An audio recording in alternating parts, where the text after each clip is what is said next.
नमस्कार दोस्तों, स्वागत है आपका हमारे YouTube चैनल द अर्थ में। दोस्तों, आज बात करने वाले हैं अपन कक्षा 10 के 16वें चैप्टर भारतीय अर्थव्यवस्था के समक्ष चुनौतियां।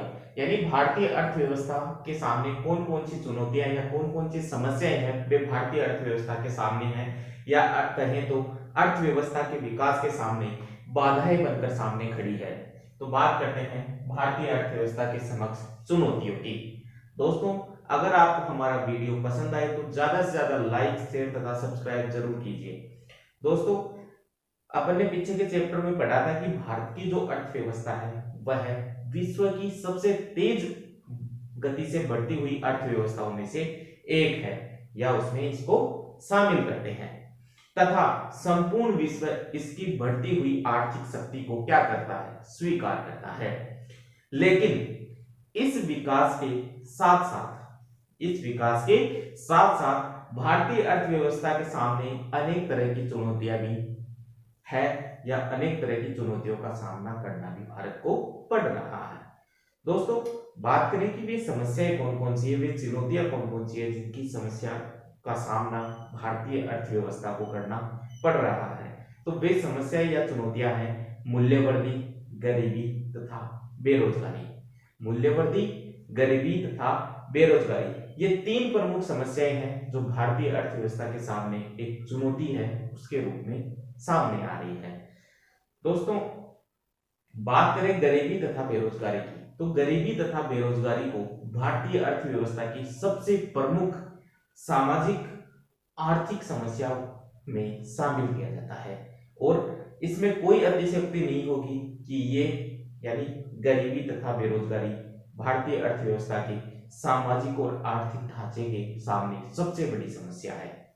दोस्तों, इन समस्याओं के कारण न केवल अर्थव्यवस्था को नकारात्मक स्थितियों का सामना करना पड़ रहा है, अपितु समाज को सभी या अनेक तरह की हानियां भी वहन करनी पड़ रही है।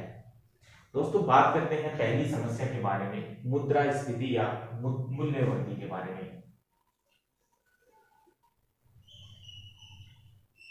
अब बात करते हैं मूल्यवृद्धि तथा मुद्रास्फीति के बारे में। दोस्तों, मुद्रास्फीति या मूल्यवृद्धि क्या है? मूल्यवृद्धि का ही जो आर्थिक या अर्थव्यवस्था से संबंधित जो नाम है वह है मुद्रास्फीति।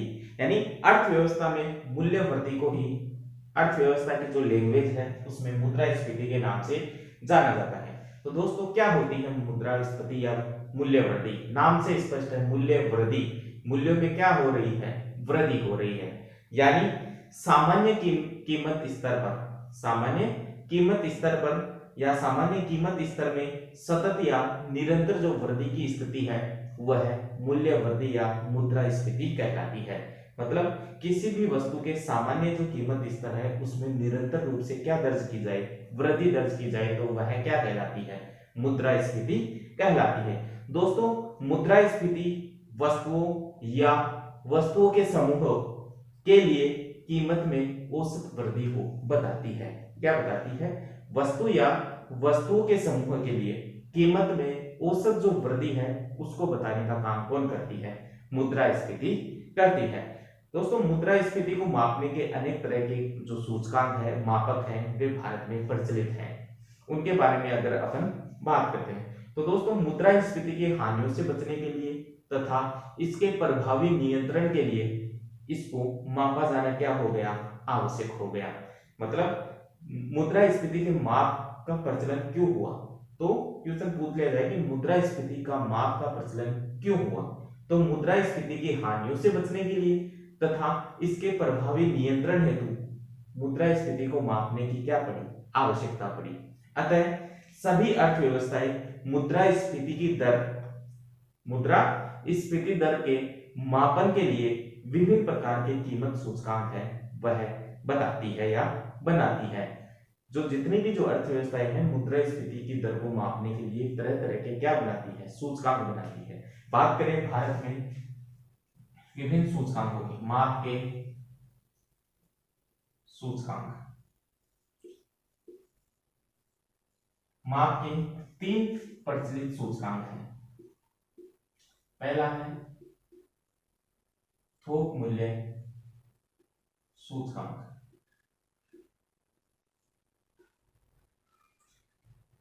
पहला है थोक मूल्य सूचकांक, दूसरा है उपभोक्ता मूल्य सूचकांक।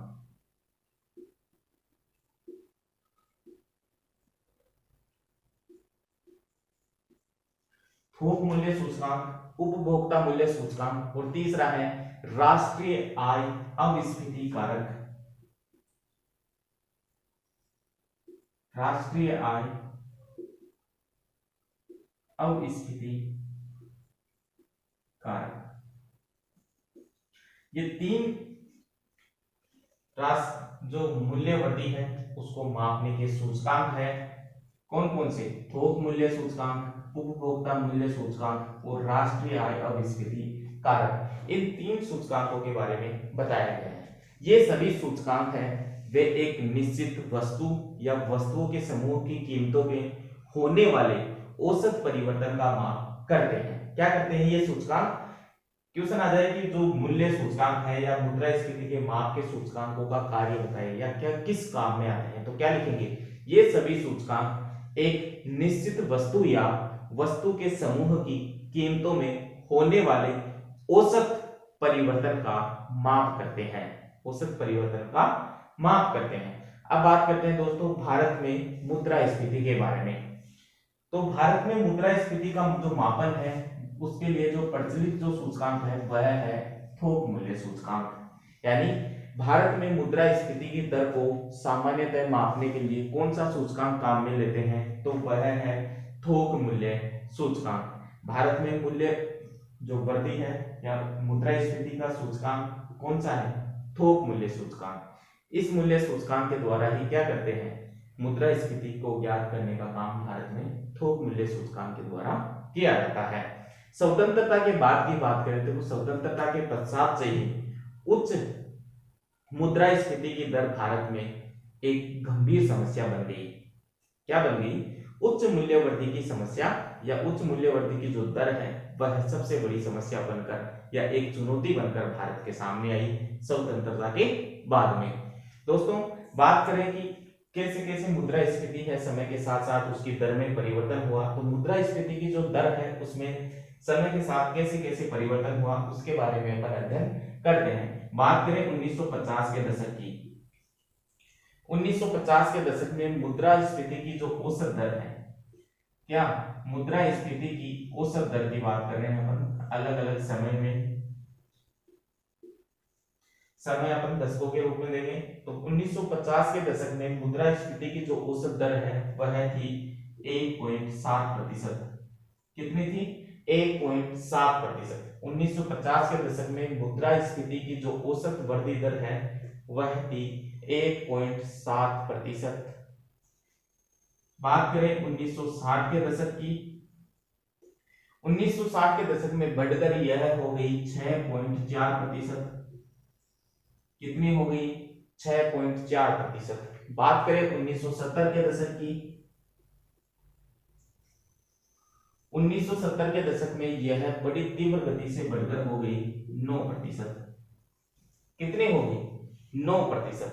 1970 तक आते आते 9% की जो वृद्धि है वह हो गई, लेकिन 1995 तक यह वृद्धि बड़ी तेज गति से चलती रही। कब तक? 1995 तक। 1995 तक यह वृद्धि दर बड़ी तेज गति से चलती रही, लेकिन 1995 के बाद इसमें क्या देखी गई? कमी देखी गई। क्या देखी गई?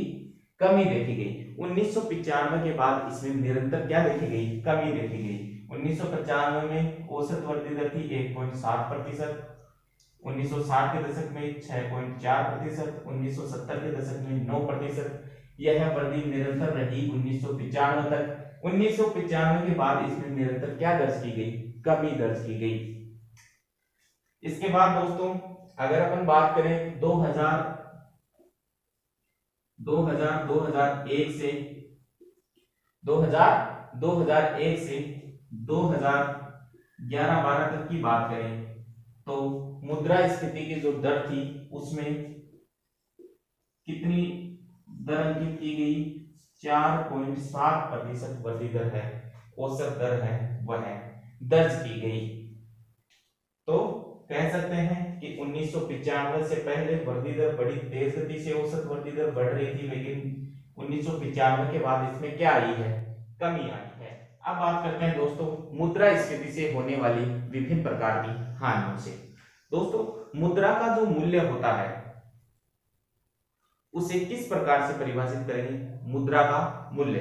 तो दोस्तों मुद्रा के मूल्य से तात्पर्य होता है कि मुद्रा की जो क्रय शक्ति है, मुद्रा की जो क्रय शक्ति है वही मुद्रा का क्या होता है, मूल्य होता है, जो कि मुद्रा के द्वारा वस्तुओं और सेवाओं को क्रय करने की क्षमता को क्या करता है, बताता है।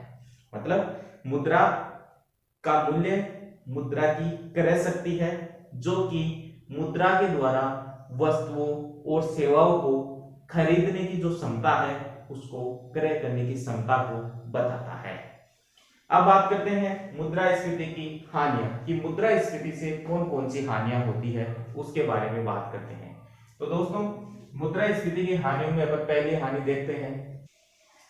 अब बात करते हैं दोस्तों मुद्रास्फीति की हानियों में पहली हानि की। दोस्तों एक सामान्य व्यक्ति यह अनुभव करता है कि मूल्य वृद्धि या मुद्रास्फीति के कारण उसे पहले की तुलना में अधिक कीमत अदा करनी पड़ रही है। तो पहले की तुलना में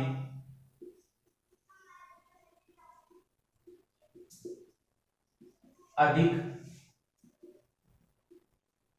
मुद्रा का व्यय या मुद्रा अदा करनी पड़ रही है। तो दोस्तों मुद्रास्फीति के कारण वस्तुओं को खरीदने में अत्यधिक मुद्रा का व्यय होने लगा और अत्यधिक मात्रा में मुद्रा का जो अदा है या मुद्रा अदा की जाने लगी।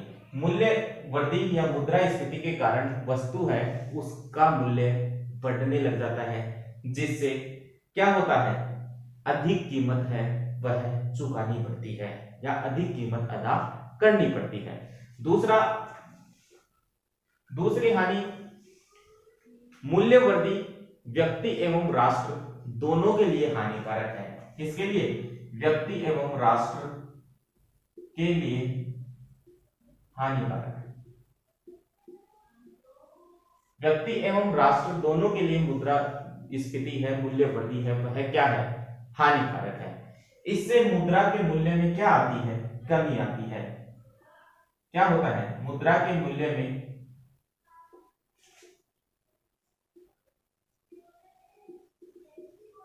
कमी आती है।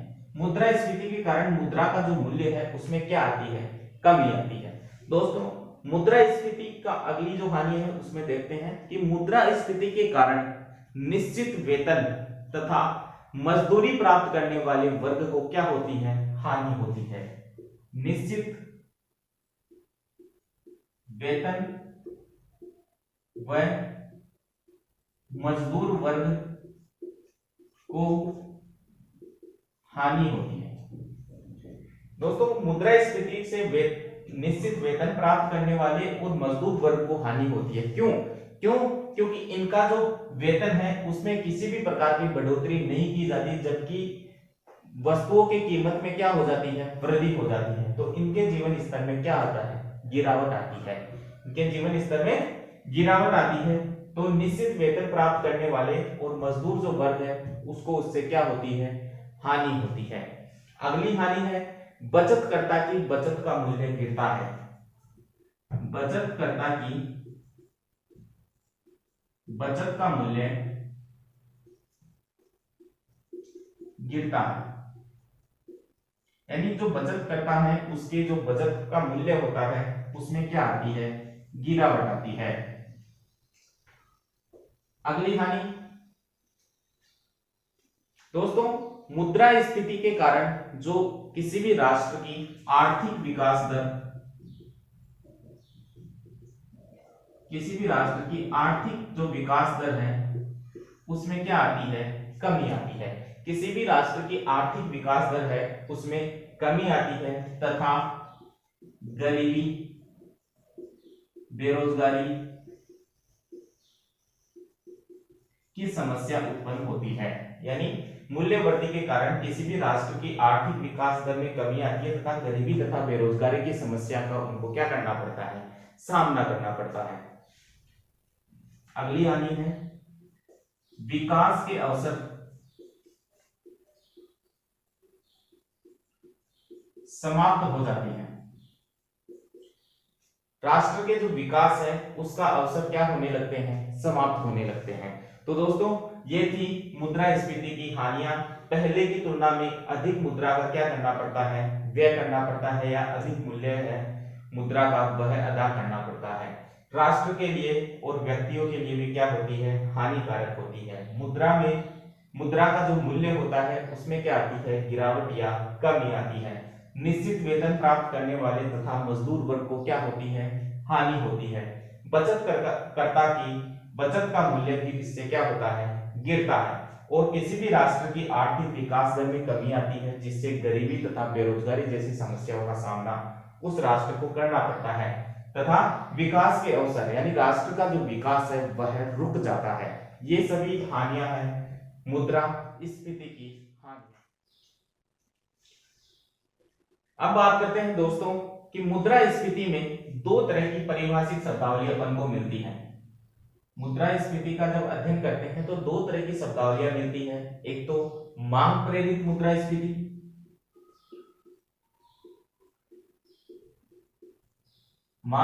मुद्रास्फीति, दूसरा है लागत प्रेरित मुद्रास्फीति।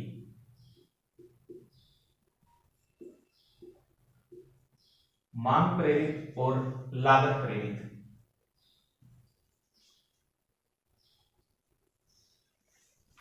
मांग प्रेरित तथा लागत प्रेरित। तो दोस्तों मांग प्रेरित मुद्रास्फीति क्या होती है? तो दोस्तों समग्र मांग में वृद्धि के कारण, किसमें, समग्र मांग में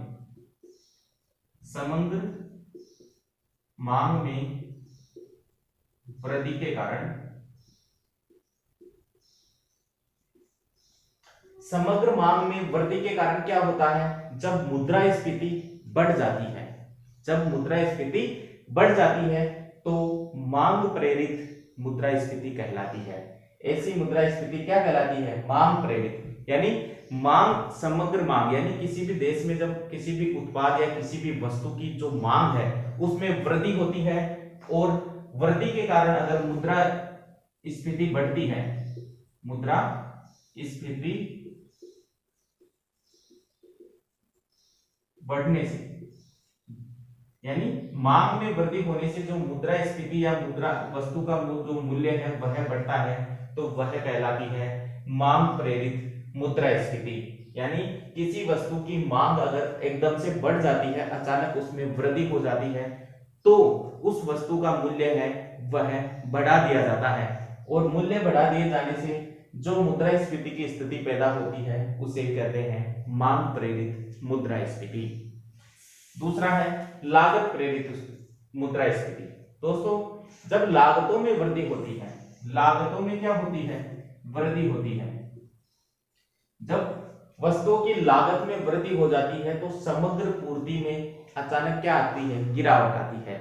जब लागत में वृद्धि हो जाती है मतलब वस्तु के मूल्य में वृद्धि हो जाती है, तो उसकी समग्र पूर्ति है उसमें भी क्या आती है, गिरावट आती है। और इस प्रकार की जो मुद्रास्फीति है उसे क्या कहते हैं, लागत प्रेरित मुद्रास्फीति कहते हैं। क्या कहते हैं, लागत प्रेरित मुद्रास्फीति। अब बात करते हैं मुद्रास्फीति के कारणों की, कि मुद्रास्फीति के कौन कौन से कारण हैं। तो दोस्तों पहला कारण अपन देखते हैं कि मुद्रा की पूर्ति में तेजी से वृद्धि। मुद्रा की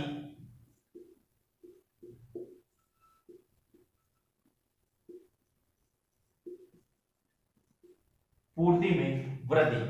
दोस्तों मुद्रा की पूर्ति में या मुद्रा की जो आपूर्ति है उसमें तेजी से वृद्धि होने से क्या होता है, मुद्रास्फीति पैदा होती है। मुद्रास्फीति का सबसे प्रमुख कारण माना जाता है मुद्रा की आपूर्ति में तेजी से क्या होना, वृद्धि होना। दूसरा प्रमुख कारण है औद्योगिक तथा कृषिगत उत्पादन में धीमी वृद्धि। औद्योगिक तथा कृषिगत उत्पादों में धीमी वृद्धि। दोस्तों औद्योगिक तथा कृषिगत जो उत्पादन है उसमें धीमी गति से जो वृद्धि होती है उसके कारण भी मुद्रास्फीति या मूल्य वृद्धि की जो समस्या है वह पैदा होती है, क्योंकि उद्योगों में तथा कृषिगत जो क्षेत्र हैं उन क्षेत्रों में उत्पादन है वह धीमी गति से है, लेकिन देश में जनसंख्या बहुत ज्यादा है तो उस वस्तु की मांग क्या है वह बढ़ जाती है। वस्तु की मांग बढ़ेगी और वस्तुओं का उत्पादन कम होगा तो उन वस्तुओं का मूल्य है वो उनमें क्या आएगी, तेजी आएगी। अगर मूल्यों में तेजी होगी तो मुद्रास्फीति की जो स्थिति है वह पैदा होना संभव सी बात है। तो औद्योगिक तथा कृषिगत जो उत्पादन है उसमें धीमी गति से क्या होना, वृद्धि होना भी मुद्रास्फीति का एक प्रमुख कारण है। तीसरा प्रमुख कारण है दोस्तों सार्वजनिक व्यय उच्च स्तर पर होना। सार्वजनिक व्यय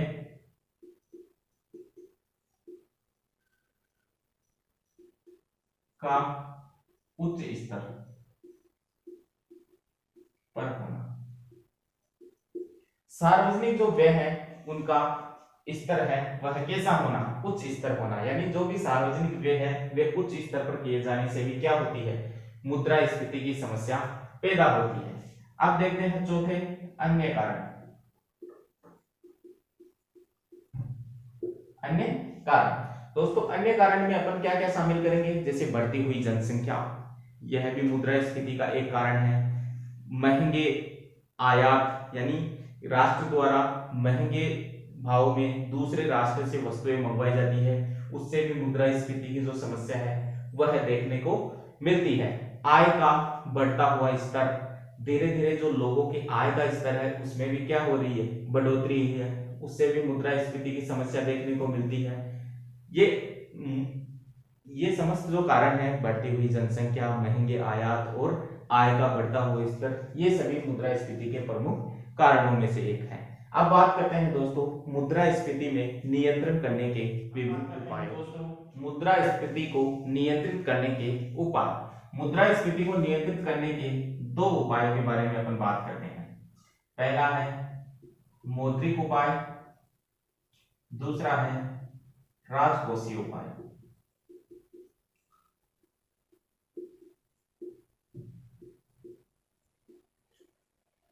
मुद्रास्फीति को नियंत्रित करने के दो उपाय प्रचलित हैं, मौद्रिक उपाय तथा राजकोषीय उपाय। दोस्तों मुद्रास्फीति को नियंत्रित करने हेतु भारत में किसका विकास किया गया, केंद्रीय बैंक का विकास किया गया। मुद्रास्फीति को नियंत्रित करने के लिए कौन किसका विकास किया गया, केंद्रीय बैंक का विकास किया गया। और केंद्रीय बैंक कौन है भारत का, RBI, reserve bank of India. तो मौद्रिक उपाय में अपन ने बात की है कि मुद्रास्फीति को नियंत्रित करने हेतु एक केंद्रीय बैंक की स्थापना की गई।